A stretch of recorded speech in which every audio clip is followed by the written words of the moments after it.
여러분 안녕하세요. 오늘은 조금 충격적인 이야기로 시작해보려 합니다. 여러분은 세계 최강국 미국이라고 하면 어떤 이미지가 떠오르시나요? 아마 거대한 항공모함이 바다를 누비고 전 세계 물류를 쥐락펴락하는 해상 패권국의 모습일 겁니다. 그런데 말입니다. 실제 데이터로 들여다본 미국의 바다는 지금 처참할 정도의 산적표를 보여주고 있습니다. 지금 이 순간에도 수천 척의 배들이 미국 항구로 물건을 실어 나르고 있지만 그 수많은 배 중에서 미국이 직접 만든 배는 과연 몇 %나 될까요?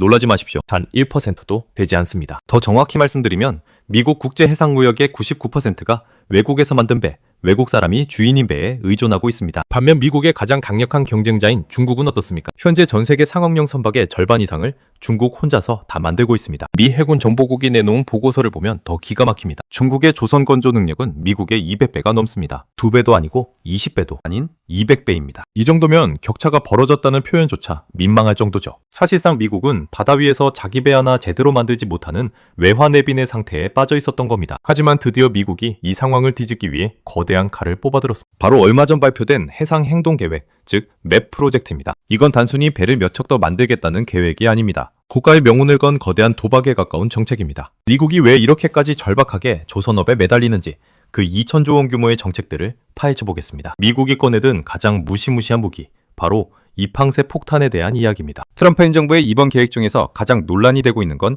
단연 이팡 수수료입니다. 쉽게 말해서 미국 항구에 배가 들어오려면 일종의 통행료를 내라는 겁니다. 그런데 이 기준이 아주 독특합니다. 바로 그 배를 어디서 만들었느냐를 따집니다. 중국처럼 자기네 입맛에 맞지 않는 나라에서 만든 배가 미국 땅에 물건을 내리려면 많은 돈을 내야 합니다. 화물 무게 1kg당 최소 1센트에서 많게는 25센트까지. 거대한 컨테이너선 한 척이면 어마어마한 금액입니다. 최고 세율을 적용한다면 무려 2천조 원이라는 상상조차 하기 힘든 자금이 모이게 됩니다. 그럼 미국은 이 엄청난 돈을 어디에 쓰려고 하는 걸까요?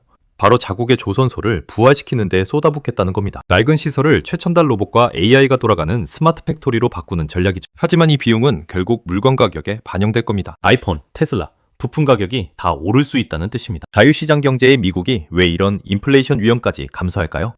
조선업 없이는 국가를 지킬 수 없다는 공포 때문입니다. 민간 조선소가 망하니 해군 군함을 수리할 곳조차 부족해진 겁니다. 뿌리가 없으면 열매도 맺을 수 없습니다. 그래서 그들은 강제로라도 시장을 만들고 일감을 몰아주겠다는 강력한 국가주도형 모델을 선택한 겁니다. 이 전략은 시작에 불과합니다. 바로 우리 대한민국과 일본을 겨냥한 브리지 전략이 기다리고 있습니다. 이제 핵심 전략인 브리지 전략에 대해 이야기해 보겠습니다. 사실 미국도 잘 알고 있습니다. 지난 수십 년간 망가진 두 선소를 오늘 당장 고친다고 해서 내일 당장 최첨단 배를 뚝딱 만들어낼 수는 없다는 걸 말이죠. 배를 만드는 기술과 숙련된 노동력, 그리고 거대한 부품 생태계는 하루아침에 생기지 않습니다. 여기서 트럼프 행정부가 내놓은 묘책이 바로 브리지 전략, 즉 다리를 놓는 전략입니다. 그 다리는 누가 되어줄까요? 바로 세계 최고의 조선 기술을 가진 한국과 일본입니다. 미국 조선소가 자생력을 갖추기 전까지 동맹국의 도움을 받겠다는 겁니다. 한국이나 일본의 조선사가 미국과 계약을 맺으면 처음 몇 척의 배는 현지 공장에서 지을 수 있도록 허용해줍니다. 대신 아주 강력한 조건이 붙습니다. 그 배를 만드는 과정에서 미국의 노동자들을 교육시키고 장기적으로는 미국 땅 안에 있는 조선소를 인수하거나 대규모 공장을 지어서 기술과 자본을 미국으로 옮기라는 겁니다. 우리나라 조선기업들 입장에서는 아주 복잡한 계산기를 두드릴 수밖에 없는 상황입니다. 미국의 거대한 일감을 확보할 수 있다는 점에서는 분명 기회지만 결국 우리의 핵심 기술을 미국으로 전수해주고 비싼 인건비를 감당해야 한다는 부담이 있기 때문입니다. 하지만 미국은 단호합니다. 우리 시장에서 돈을 벌고 싶다면 우리 땅에 와서 우리 사람을 고용해라. 이것이 트럼프식 실용주의의 핵심입니다. 미국은 동맹국의 기술력을 발판 삼아 무너진 조선업의 계단을 한 칸씩 올라가려 하고 있습니다. 과연 이 전략이 우리 조선업의 새로운 도약의 기회가 될지 아니면 부메랑이 될지 지켜봐야 합니다. 그럼 기술만 가져오면 끝일까요?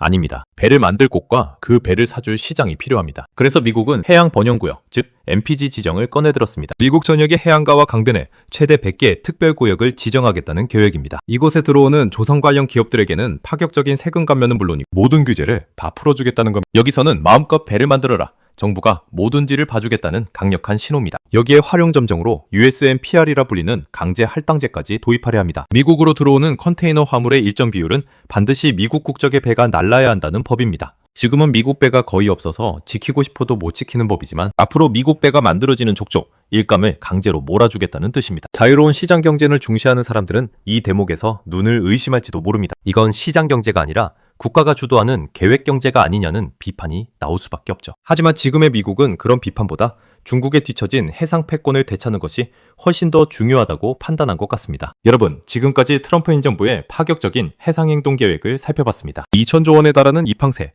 동맹의 기술을 흡수하는 브리지 전략, 그리고 100개의 조선 특구까지. 이 모든 것은 결국 바다의 주도권을 중국에 내주지 않겠다는 미국의 처절한 몸부림이자 거대한 도박입니다. 물론 우려되는 점도 많습니다. 이팡세 때문에 물가가 오르고 강제 할당제 때문에 글로벌 물류 시스템이 혼란에 빠질 수도 있습니다. 어쩌면 우리가 알던 자유무역의 시대가 완전히 저물고 철저한 자국 우선주의의 시대가 오고 있다는 신호일지도 모릅니다. 오늘 제가 준비한 내용은 여기까지입니다. 사실 이 거대한 경제의 변화를 두고 어느 누구도 이것이 정답이다 라고 단언할 수는 없을 겁니다. 저 역시 여러분께 정보를 전달드리고 있지만 이 복잡한 흐름을 모두 이해하고 있다고 말씀드리기엔 부족함이 많습니다. 하지만 한 가지 확신하는 것은 있습니다. 세상이 아무리 빠르게 변하고 막막해 보여도 우리가 함께 머리를 맞대고 고민한다면 그 안에서 분명한 길을 찾을 수 있다는 사실입니다. 여러분은 미국의 이 거대한 도박이 성공할 것이라고 보시나요? 아니면 결국 무리한 정책으로 실패하게 될까요? 정답은 없겠지만 여러분의 귀한 경험과 통찰이 담긴 의견들을 댓글로 나눠주세요. 여러분과 함께 이 어려운 숙제들을 하나씩 풀어가 보고 싶습니다. 혼자 가면 빨리 가지만 함께 가면 멀리 간다는 말처럼